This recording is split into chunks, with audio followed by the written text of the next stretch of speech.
देवाय ओम नमो भगवते वासुदेवाय ओम नमो भगवते वासुदेवाय नारायणं नमस्कृत्यं नरं चैव नरोत्तमं देवी सरस्वती व्यासं ततो जयमुदीरयेत् नष्टप्रायेषु भद्रेषु नित्यं भागवत सेवया भगवती उत्तमश्लोके भक्तिर्भवती नैष्ठिकी विंद्राज श्रीमद् भागवतम की जय. So we're reading Srimad Bhagavatam, 3rd canto, 28th chapter, titled as Kapiladev's instructions to Mother Devahuti on the execution of devotional service. In this chapter, Kapiladev is explaining to Mata Devahuti step by step how to perform bhakti. Kapiladev starts by instructing to Mother that by practicing bhakti yoga, one becomes joyful and progressively advance towards the path of absolute truth, towards the Krishna consciousness. Now, Kapila Dev instructs that while doing bhakti, while doing devotional service, one should not give up swadharma. Swadharma means roles and responsibilities. So Kapila Dev says in second shloka of this chapter that swadharma acharanam saktya vidharmat cha nivartanam. So one should perform the prescribed duties to the best of its ability. At the same time, one should be very satisfied with whatever one gets while performing the duty and worship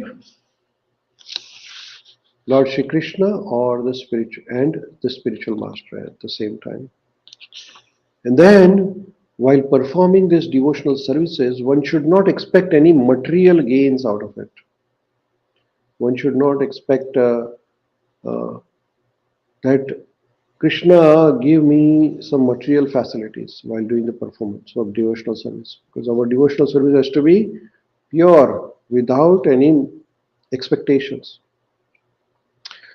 While performing the devotional service, one should control the diet. Kapila Devi is saying to Mata Devati that Mita Medhyanam Sashvata Vivakta Kshema Sevanam.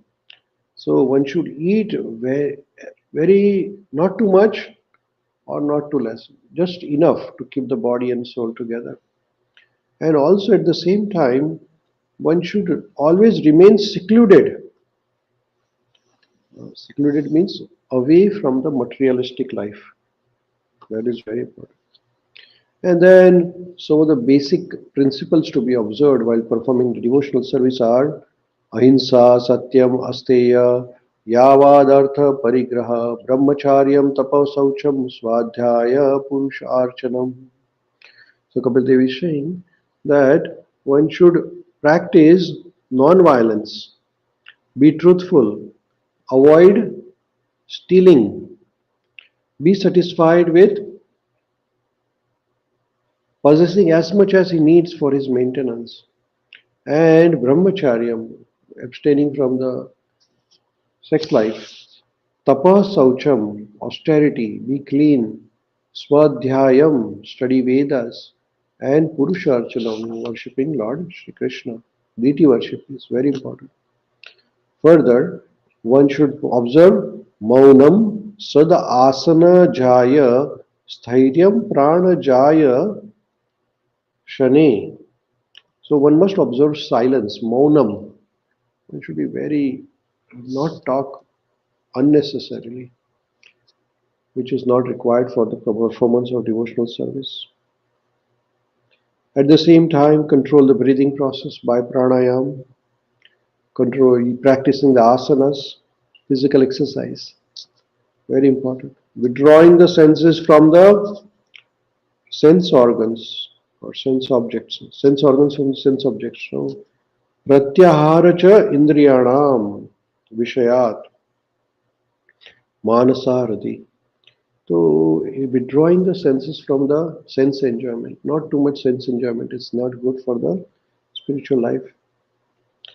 and concentrate the mind upon Lord Shri Krishna. Further, Kapil Dev is saying that while practicing this pranayam, one should always remember Krishna, Hare Krishna, Krishna Krishna, Hare Hare, Hare Ram, Ram Ram.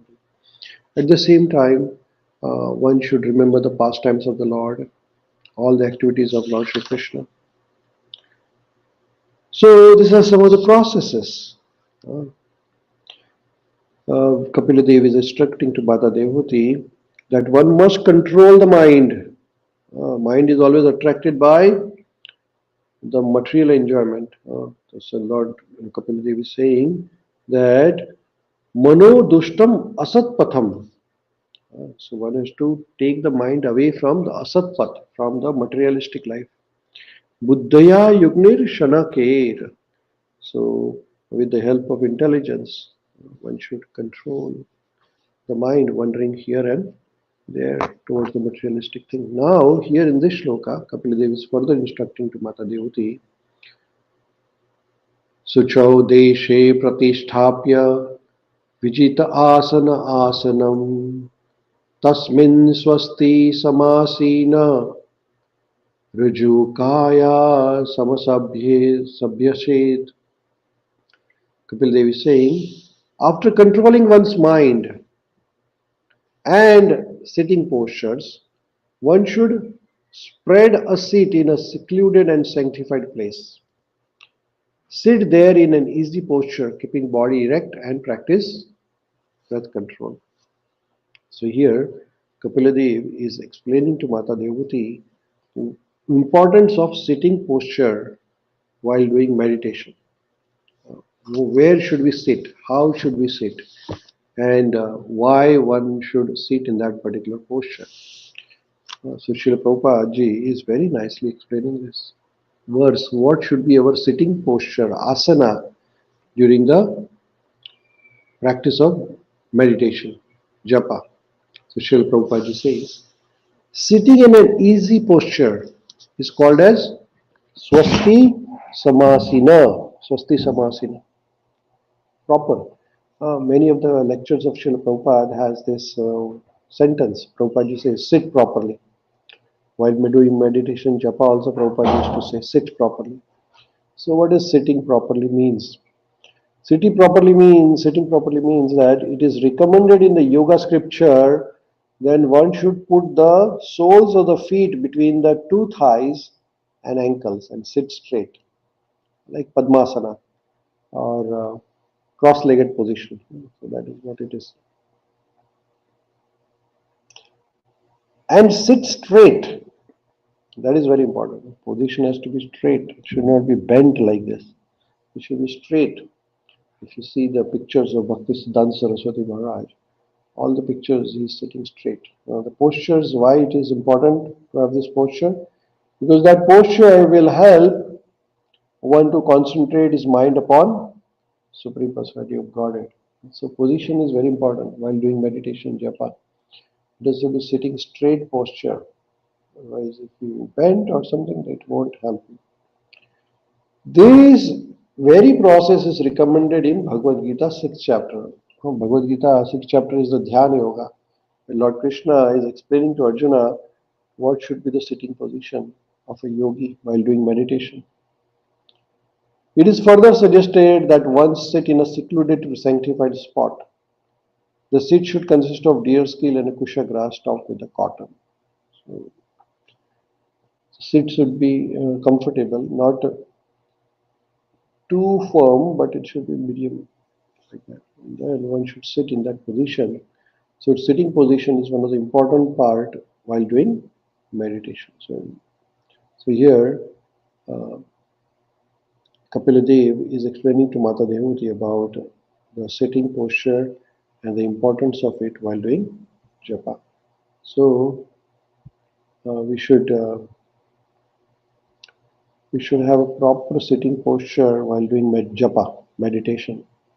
Neck in the line with the back, sit straight, legs crossed, cross leg position, sit comfortably, and focus your mind upon Shri Krishna, his chanting his name, Hare Krishna, Krishna Krishna Hare Hare, Hare Ram, Ram Ram Hare Hare.